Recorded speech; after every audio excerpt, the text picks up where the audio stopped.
Little known camera manufacturer Leica from Germany recently announced that they would be bringing back the Leica M6, their popular historic rangefinder brought to market originally in 1984. They're going to be re-releasing this camera for pre-orders, available online and in stores in the United States beginning in November. In this video, I'm going to talk about why that camera is kind of a big deal for the future of film photography. Finding a decent quality film camera in the year of our Lord 2022 is a pretty difficult task. And that's thanks in large part to camera manufacturers spending the last 2 decades discontinuing all that's good and right with the world, leaving us with such photographic marvels as the double film show, the Ilford Sprott, and the Nikon M35. I think it's safe to say that a lot of us film photographers would be exiting the hobby were it not for old, vintage, but extremely well-built cameras from Leica, Nikon, Canon, Contax, to name a few. With respect to the newly manufactured plastic fixed aperture cameras, they leave quite a bit to be desired for serious film photographers, much like Fuji's Instax,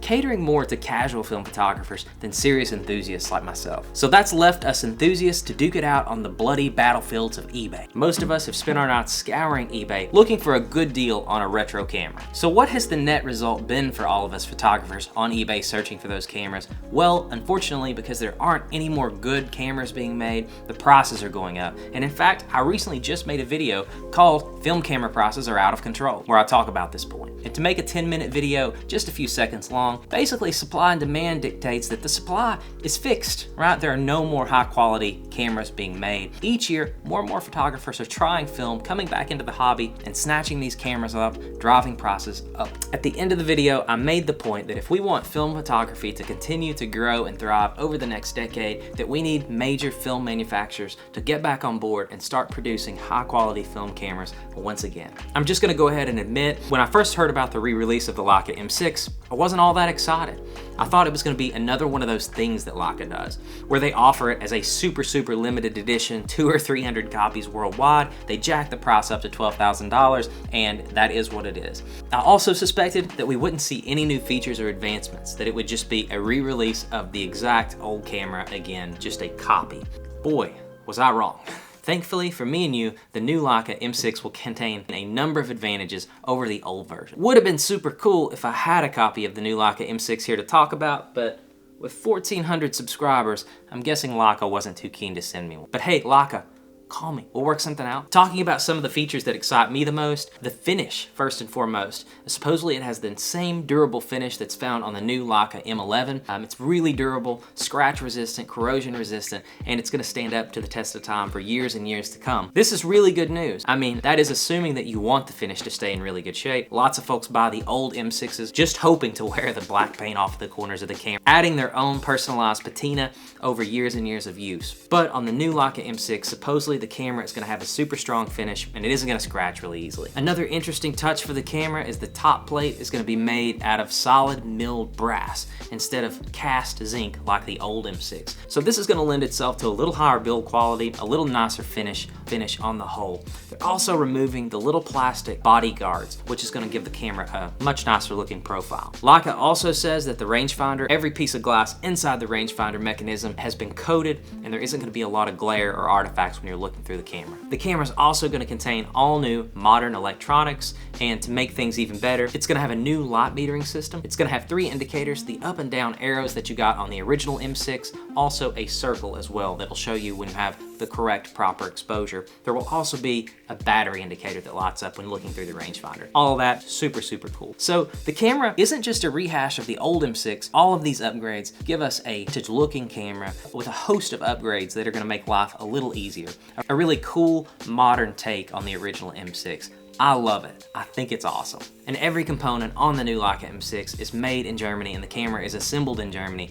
So you can rest assured that everything will be extremely well built. Someone will have been shot at dawn if something goes wrong. So who should buy the new Leica M6? Well, doctors, dentists, lawyers, I guess, should be the first in line. I guess that joke is a little old and tired at this point. But realistically, you do have to have a little additional cash on hand to be able to justify it. But buying a camera like the new Leica M6 is not a decision you can kind of make rationally. I mean, the new camera is gonna cost $5,400, as near as makes no difference, plus tax. So by the time tax is figured in, you're probably looking at almost a $6,000 camera, and a mostly all manual film camera at that. So the camera is not a practical choice for a lot of folks, and it's gonna be very expensive. So let's say that the Leica M6 is for the well-heeled enthusiast at this point. I'm sure there will be some professionals out there using it at the extremely high end, but for most of us, it's gonna be a little bit out of our reach. When the camera was announced, and over the past couple weeks, I've been thinking about buying the camera as well. I've really been tempted, but I haven't really been able to get there. And when I was looking, I did some compare. I thought about what else I could buy with $5,500. The nearest competitor would be just buying a copy of the old Leica M6. And it seems like since the new M6 was announced, it seems like prices for the old M6 have been going down. For around about $2,500 on eBay, you can get a copy of the old M6. Now you're losing a lot of those modern conveniences from the updated version, but hey, it's substantially the same camera, and you're getting a tidy $3,000 discount. You can buy 2 of them and have change left over. So that's one thing. So that's one camera that I was looking at. Why don't I just buy an old M6 and save all the money? Another one was the king of film cameras, at least in my mind, the Mamiya 7 II.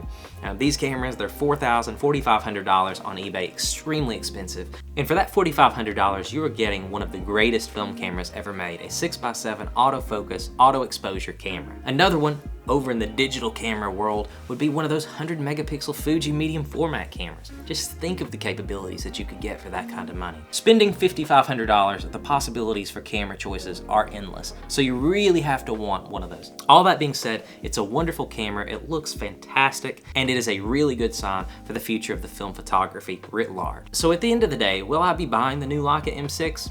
Probably not, but I'm sure glad to see it. And it would be really nice if other manufacturers would take notice and follow suit. But if you're interested in a really high quality, automatic, auto exposure, autofocus rangefinder, check out my review of the Contax G1. Really cool camera. But as always guys, thanks for watching.